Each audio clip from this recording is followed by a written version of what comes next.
네, 이제 1시간 반쯤 뒤면 윤석열 전 대통령 선고 재판이 시작되는데요. 네, 양지민 변호사, 허두현 변호사와 자세하게 짚어보겠습니다. 안녕하십니까? 안녕하세요. 네, 윤 전 대통령은 1시쯤 법원에 도착을 했고 오후 3시에 선고가 예정돼 있습니다.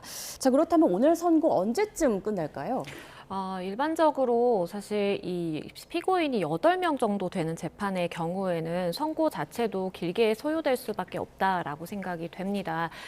일단은 선고의 그 절차를 좀 살펴보면 공소사실에 대한 요지에 대해서 설명을 하고 이에 대한 유무죄 판단을 한 이후에 양형의 이유를 밝히고 최종적으로 이제 결론이라고 볼 수 있는 주문에 대한 이제 선고가 있는 것인데 피고인이 8명이라는 것을 감안하면 2시간은 좋게 소요될 것이다라는 생각이 들고요.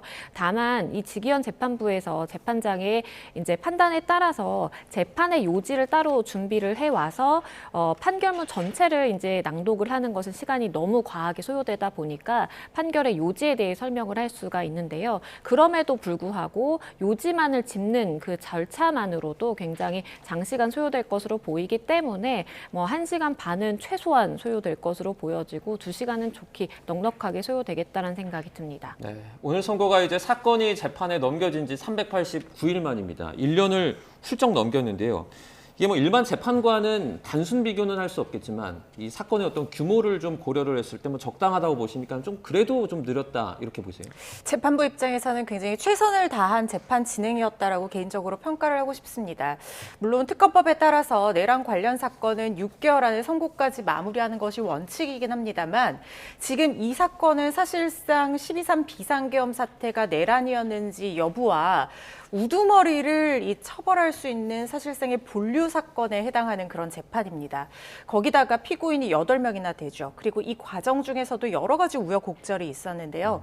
조지호 청장 등 일부 피고인들 같은 경우에는 처음부터 같이 기소가 돼서 재판이 진행됐던 것이 아니라 중간에 병합하는 그런 과정들도 거쳤고 그리고 각 정보사 사령관들까지 많은 인원들이 증인으로 채택되어서 나와서 공판기일이 상당히 여러 번 진행될 수밖에 없는 그런 사건이었습니다.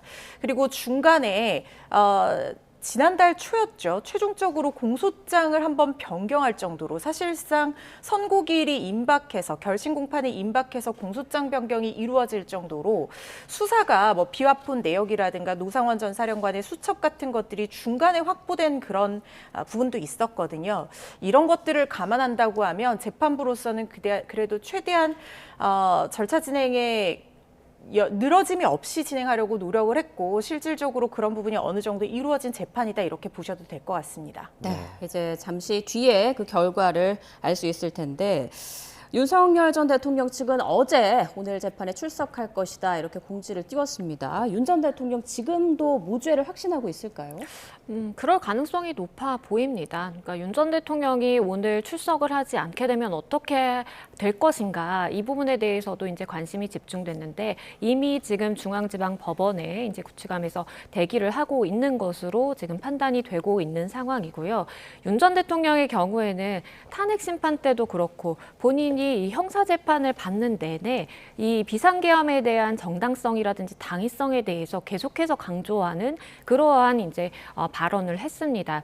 그걸 전제로 놓고 보았을 때 여전히 본인은 무죄다라고 주장을 하게 될 것으로 보여지고 오늘 재판에 이제 출석하는 것이 당연히 이제 피고인이 가지는 의무이지만 그것과 더불어서 정치적인 메시지를 조금 부여를 해보자면 지지층을 향해서 내가 이렇게 정정당당하게 재판에 임한다. 그리고 나는 여전히 이 비상계엄 선포 자체가 정당했고 국민들을 위한 계몽령이었다라는 부분에 대해서 초지일관적인 태도로 이렇게 계속해서 임한다라는 것을 보여주기 위한 목적도 가지고 있다라고 판단이 되고 이러한 판단을 할 수 있는 하나의 이유도 마지막 변호인들에게 주어졌던 최후 변론 그러니까 최종적으로 변호인 입장에서 이 피고인에 대해 입장을 대변해서 이렇게 재판부를 설득할 수 있는 기회가 주어졌을 때 그때에 여전히 계몽령이었고 국민들을 위한 비상벨을 울렸다라는 취지의 이제 이야기도 나온 것이 있기 때문에 그러한 재판의 전 과정을 종합해서 본다면 여전히 무죄의 확신을 하고 있지 않을까라는 생각도 해봅니다. 네. 네, 오늘 재판이 열리는 이제 417호 대법정은 30년 전에 전두환 씨가 이제 내란 재판 재판을 받은 그 법정인데요. 당시에는 1심에서 사형 선고가 내려졌죠. 그렇습니다. 전두환 씨뿐만 아니라 노태우 그리고 박근혜, 이명박 전 대통령 등 전직 대통령 4명이 이 417호 법정에서 거쳐갔고 그리고 모두 다 중형 선고를 피할 수가 없었습니다. 사실상 역사상 내란 우두머리 사건으로 유죄 판결을 받은 유일한 선례라고 볼 수 있는 전두환 씨 같은 경우에도 1심에서 사형이 구형이 됐고 사형이 선고받은 그런 재판정이기도 합니다.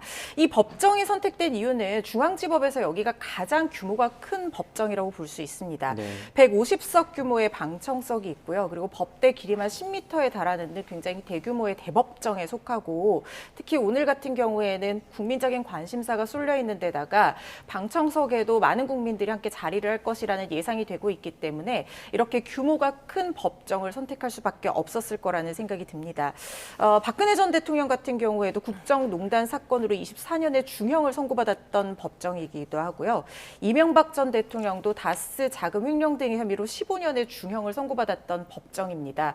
오늘 1심에서 사형이 구형이 되어 있는 상태이기 때문에 윤석열 전 대통령이 사형 선고를 받을지 아니면 무기징역 선고를 받을지 혹은 그보다 감형된 형량을 선고를 할지 굉장히 주목되고 있는 상황인데요. 전두환 씨 같은 경우에는 사형 선고를 받았는데 이 사건과 아무래도 비교를 할 수밖에 없는데 그 법적인 평가는 재판부에서마다 달리하고 있는 부분이 있거든요. 그러니까 윤 전 대통령 측에서는 어떤 유혈 사태가 없었다. 그리고 기간이 길지 않았다. 내란의 어떤 시한이 길지 않았다는 점이 오히려 유리한 양형 사유로 주장하고 있지만 특검 측이라든가 이전 내란 중요임무 종사 재판부에서 판단하기로는 오히려 그렇기 때문에 그때 한번 선례가 있었음에도 불구하고 또다시 헌정사에 이런 비극이 되풀이됐기 때문에 그것이 중형 선고의 이유이기도 하다. 특히 위로부터의 친위 쿠데타라는 점이 죄질이 상당히 불량하게 평가될 수 있는 지점이다라고 판단한 부분이 있기 때문에 형량이 어떻게 될지도 끝까지 지켜봐야 되겠습니다. 네, 오늘 오후 3시부터 열리는 재판 417호 법정 저희가 YTN에서 생중계로 생생히 전해드리겠습니다. 자, 오늘 1심 판결을 내릴 지기현 재판장에 대한 평가도 엇갈리고 있는데 일각에서는 피고인들 전략에 좀 끌려다닌 거 아니냐, 너무 좀 재판을 가볍게 진행하는 거 아니냐 이런 목소리가 있었거든요. 이런 평가에 대해서는 어떻게 생각하세요? 그러니까 이번 이 내란죄 관련된 재판의 그 과정들이 다 이제 중계가 되다 보니까 국민들이 지켜보는 입장에서는 조금의 일반적으로 재판하면 그려지는 모습과 좀 다른 그러한 발언이나 장면들이 많이 있었다라는 생각이 듭니다. 일각에서 지적해 주신 것처럼 너무 이 변호인단의 이 발언 기회를 충분히 주고 끌려다니는 모습을 보였다. 왜냐하면 이 지기현 재판장이 이렇게 어쨌든 본인이 사죄하겠습니다. 죄송합니다라는 표현을 해가면서 이렇게 토를 달다니 내가 그렇게 하다니라는 이제 좀 가벼운 언사를 한 것 아니냐라는 이야기도 나왔던 부분이 있거든요. 재판장들마다 본인의 이제 재판을 주재하는 이 방식이나 스타일들이 각각 다르고 특히나 이렇게 생중계된다라는 점을 의식을 하다 보면 피고인들에게 어떠한 방어권을 제대로 부여하지 않는다라든지 너무 신속성을 강조를 해서 절차적으로 이렇게 방어권을 침해당했다라는 논란이 생길 것을 의식해서인지 굉장히 많은 시간들을 피고인들 그리고 이 변호인단에 할애를 해서 발언 기회를 주는 그러한 모습들이 보여졌거든요. 이것은 재판을 그렇게 좀 세밀하게 촘촘하게 이어가겠다라는 재판부의 의중이 반영된 행위일 수도 있겠지만 다만 그런 절차적으로 이렇게 조금 시간을 할애하는 요소 외에 조금 농담식 섞인 이야기를 가볍게 던진다라든지 이런 발언들 자체에 대해서는 이 내란죄에 대해서 혐의 유무죄를 판단하는 재판부의 입장과는 조금 맞지 않는 그런 부적절한 가벼운 언사였다라는 지적도 피할 수 없는 부분이 있기 때문에 재판장의 재량이라든지 스타일을 고려하더라도 일부 이 비판을 감수해야 되는 지점이 있다라고 생각이 되고요. 다만 이러한 재판의 절차가 그대로 이 선고에 영향을 받아서 이렇게 선고 자체도 뭔가 좀 논란거리가 있다라든지 우리가 이렇게 판단할 수는 없고 본인이 이야기한 것처럼 재판장이 이야기를 한 것처럼 증거에 대해서만 내가 법률적인 부분만 고려를 해서 판단을 하겠다라고 이야기를 한 만큼 선고 자체는 이 많은 시간을 할애한 만큼 촘촘하고 좀 세밀하게 피고인들마다 그런 사실관계 인정이라든지 양형 부분에 있어서 좀 꼼꼼하게 다뤘으면 좋겠다라는 바람이 있습니다. 네, 오늘 그 재판 선고를 맡은 지기현 재판장에 대한 어떻게 보면 엇갈리는 평가가 좀 있는 것 같은데 변호사님은 어떻게 보세요? 저는 지기현 재판부가 많은 고심 끝에 이런 진행 스타일을 선택했다라는 생각이 듭니다. 원래 지기현 판사도 조금 부드럽게 재판을 진행하는 스타일로 좀 유명하거든요. 뭐 굉장히 판사님에 따라서는 강력하게 이른바 우리가 드라이브를 건다고 하죠. 재판 진행을 굉장히 강하게 밀어붙이는 진행 스타일의 판사님도 계시고 특히 형사사건 같은 경우에 근데 지기현 판사처럼 어느 정도 피고인들의 입장을 배려해 가면서 방어권 행사를 충분히 보장해주는 내용으로 재판을 진행해가는 그런 스타일의 판사도 있습니다. 그런데 지기현 판사 같은 경우에는 이 사건이 굉장히 중형이 선고될 수밖에 없는 사건이잖아요. 지금 혐의 자체가 내란 우두머리 또는 내란 중요임무 종사 혐의가 주혐의인데 이게 우두머리 같은 경우에는 사형 무기징역 또는 무기금고형만 규정되어 있을 정도로 사실상 중형 선고가 예정이 되어 있는 죄명이다 보니까 피고인들의 방어권을 충분히 보장을 하는데 더욱더 신경을 쓸 수밖에 없는 유형의 사건이었을 겁니다. 실제로 재판을 하다 보면 뭐 살인죄라든가 이런 중형 선고가 예상되는 사건 같은 경우에는 피고인들의 어떤 항변이라든가 변소를 물론 모든 사건에서 그렇게 하겠지만 보다 더 폭넓게 들어주고 인정해주고 하는 경우들도 우리가 찾아볼 수 있거든요. 중형 선고가 그만큼 치명적인 만큼 방어권 보장도 더욱더 확실하게 해주려는 어떤 의사를 읽을 수가 있는 부분이었습니다.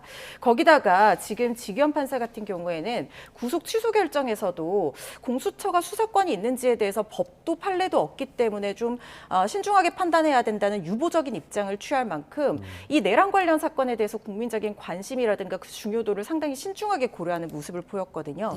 그러다 보니까 결심 공판에서 이야기를 다 들어주겠다. 그래서 사상 초유로 쪼개기 결심 공판이 진행될 만큼 피고인들의 방어권을 충분히 보장해줬고 이는 어떤 포석을 예상을 해볼 수 있냐면 어떤 선고 결과가 나왔을 때 그 공정성 시비에 휘말리지 않겠다. 선고 결과에 양측이 모두 승복할 수 있도록 양측에게 공평하게 모든 기회를 부여했다라는 명분을 쌓아간 과정이다. 저는 이렇게 생각을 합니다. 네, 지기현 재판장에 대한 양쪽 평가들 좀 정리를 해봤고요. 이번에는 혐의 내용을 좀 자세히 짚어보겠습니다. 재판 과정에서 증인과 피고인들의 발언이 관심을 받았는데 주요 발언들 들어보겠습니다. 여인영 사령관이 저에게 소위 체포자 명단을 불러주면서 제가 보기엔 문제가 생기는 것 같습니다. 아니 그러면 저기 이재명, 예, 됐어요. 우원식, 한동훈이 반국가 단체나 간첩은 아니지 않습니까? 피고인 부하에게 책임을 전가하시는 건 아니죠? 아니 그 얘기를 하는 게 지금 아니에요. 그 얘기하는 게 아니라 차마 그 말씀을 안 드렸는데 한동훈이하고 일부 정치인들 일부 호명하시면서 당신 앞에 잡아오라 그랬습니다. 당신이 총으로 쏴서라도 죽이겠다고 했습니다. 대통령이 끌어내라면서 체포하란 말도 했다. 근데 나중에 보니까 전혀 아니에요. 그 12월 4일 이후에 제가 거의 20 이상을 매일 TV를 보고 매일 조사받고 하다 보니까 말씀 안 하셨지만 제가 그렇게 상상을 하는 거예요.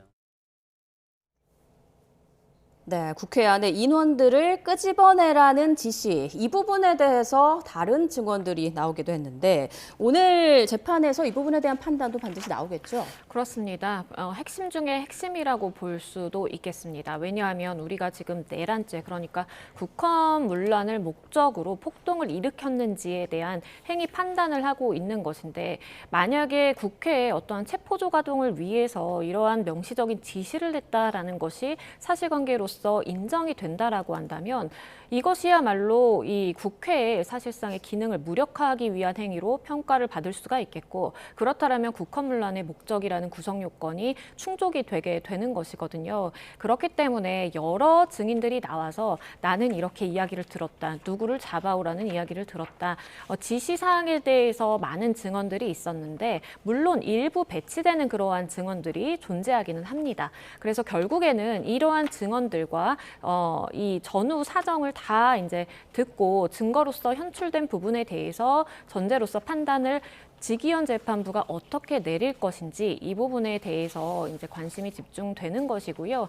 핵심 중에 핵심이라고 말씀드린 것은 이 내란죄를 인정하는 데 있어서 구성 요건을 판단하는 데 있어서의 핵심이기 때문에 그렇고 지금 상황에 있어서는 다른 재판부에서 그러니까 다른 1심 재판부에서 이 부분에 대한 사실관계 인정이 이미 있었고 그리고 탄핵 심판의 그 절차를 생각을 해보더라도 그 과정에서 여러 군 관계자들이 출석을 해서 증인으로서 이야기를 했을 때 사실관계의 전제 사실로서 인정이 된 부분이 있거든요. 그렇기 때문에 윤 전 대통령에게는 굉장히 불리한 상황으로 작용을 할 가능성이 있어 보입니다. 네, 여러 가지 핵심 쟁점들이 있는데 그중에 또 하나가 자, 12.3 비상계엄에 대한 판단인데요. 이게 국헌문란의 목적과 그리고 폭동이라는 결과 이 두 가지를 모두 충족해야 한다면서요? 그렇습니다. 12.3 비상계엄이 내란이다라는 전제 사실 자체가 성립이 돼야지만 비로소 내란 우두머리 혐의에 대해서 판단을 하고 유죄라는 선고를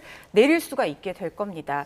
원래 비상계엄이라고 하는 것은 국가 긴급권의 행사로서 그 요건과 절차적인 정당성이 확보가 된다고 하면 대통령의 고유의 권한으로서 행사 가능한 권한입니다. 그렇지만 이 비상계엄이 대통령의 국가 긴급권 행사로 볼 수 있는 국가 비상사태 혹은 그에 준하는 상황에서가 아니라 국헌문란의 목적을 가지고 폭동을 일으켜서 행해진 것이다라고 하면 비로소 형법상 규정된 내란죄에 해당한다라고 판단을 할 수가 있게 되는 거거든요. 네. 그 요건으로 국헌문란의 목적이 있었는지 그리고 폭동에 해당하는지를 살펴야 됩니다. 국헌문란의 목적이 있었는지 여부에 대해서는 헌법과 법률이 정하는 절차에 의하지 아니하고 헌법과 법률의 기능을 소멸시키려 하거나 헌법에 의해서 설치된 기관의 권능 행사를 무력하게 하는 목적이 있어야 되는데 이런 것들은 뭐 포고령이라든가 비상계엄의 진행 양태에 따라서 헌법이 정한 기관인 국회 등의 또는 선관위 어떤 기능을 무력화하거나 봉쇄하려 했다는 어떤 시도들이 있었다면 그 국헌문란 목적이 인정이 될 수 있는 것입니다. 또한 폭동에 관해서 살펴보자면 폭동은 일체의 유형력의 행사를 얘기를 합니다. 그러니까 굉장히 넓은 의미의 폭행 또는 협박을 얘기를 하는 건데 이전 사례에서 이 지침이 정해진 그런 그 판례에 따르면 한 지방에 평온을 해야 할 정도에 이르러야 한다라는 구체적인 판단 기준이 이미 설치가 되어 있거든요. 그런데 오늘 어떻게 판단될지는 지켜봐야 되겠습니다만 이전에 선고가 됐던 이상민 전 장관이라든가 한덕수 전 총리의 판단에서 내란 중의무 중사 혐의를 판단하면서 내란죄에 대해서 어쩔 수 없이 그 전제로서 판단을 했었거든요. 이 부분에 대해서 국헌문란 목적이 있고 폭동에 해당한다라는 성결적인 판단이 이미 나와 있는 상태입니다. 물론 지기현 재판부에서 여기에 기속되지는 않습니다만은 관련 사건의 두 가지 재판부에서 다른 두 재판부에서 같은 내용의 내란에 해당한다는 판례가 나왔고 그 구체적인 어떤 근거들이 하나하나 설치가 된 만큼 예를 들면 포고령 자체에 국회의 기능을 봉쇄하려는 내용이 들어가 있었다. 실제로 선관위와 국회를 봉쇄하려는 시도가 있었고 체포하려는 지시의 전달이 있었다라는 점이 모두 인정이 됐거든요. 그래서 지기현 재판부에서 내란이 아니다라고 판단을 하려면 이에 합당한 명분이라든가 법리 설치가 치밀하게 있어야 될 것인데 지금으로서는 이런 다른 판단을 내린다는 것이 쉽지는 않아 보이는 상황이어서요. 재판 결과는 지켜봐야 되겠습니다. 네. 앞서 결심 공판에서 특검은 윤 전 대통령의 사형을 구형했는데요. 당시 특검 측과 윤 전 대통령의 발언 들어보겠습니다. 전두환 노태우 세력에 의한 단죄보다 더 엄정하게 단죄함으로써 헌정 질서를 수호할 수 있음을 보여주어야 할 것입니다. 법정형 중 최저형이 아닌 형은 사형밖에 없습니다. 망국적인 국회 독재에 이제는 주권자인 국민을 상대로 비상벨 울릴 수밖에 없다고 생각합니다. 그러니까 이런 바보가 어떻게 친위 쿠데타를 합니까? 친위 쿠데타 할 정도 되면은 눈치가 빨라야죠. 나라를 살리고 헌정을 지키기 위한 대통령의 헌법상 국가 긴급권 행사가 내란이 될 수가 없습니다. 자, 이렇게 양측 주장 들어봤는데 재판부가 만약 오늘 유죄로 판단할 시 사형과 무기징역 말고 유기징역이 나올 가능성도 있을까요? 이게 법정형과 처단형 그리고 선고형의 개념을 좀 살펴보셔야 되는데요. 일단 내란 우두머리 같은 경우에는 사형, 무기징역 또는 무기금고형이 법정형으로 규정이 되어 있습니다. 네. 여기서 어떤 형종을 선택할 것인가를 처단형이라고 보는데 일단 재판부에서는 처단형을 결정을 하고 각종 감경 요소나 양형 사유를 살펴서 장량 감경 절차를 거치게 됩니다. 그래서 감형 사유가 있다라고 하면 감형을 해서 최종적으로 선고형을 결정을 하게 되는데 법정형에 있는 그대로 사형 또는 무기징역, 무기금고를 선택을 해서 그대로 감형 사유가 없다고 하면 선고형으로 결정을 할 수도 있지만 법 이론상으로는 사형 같은 경우에는 최소 무기징역이라든가 20년에서 50년까지 감형을 할 수가 있고 무기징역이라는 처단형을 선택한다고 하더라도 10년에서 50년까지의 유기징역형으로 감형을 할 수가 있습니다. 그런데 이 사건 같은 경우에는 사실상 양형 사유로 장량 감경을 해줄 법한 사유가 보이지는 않습니다.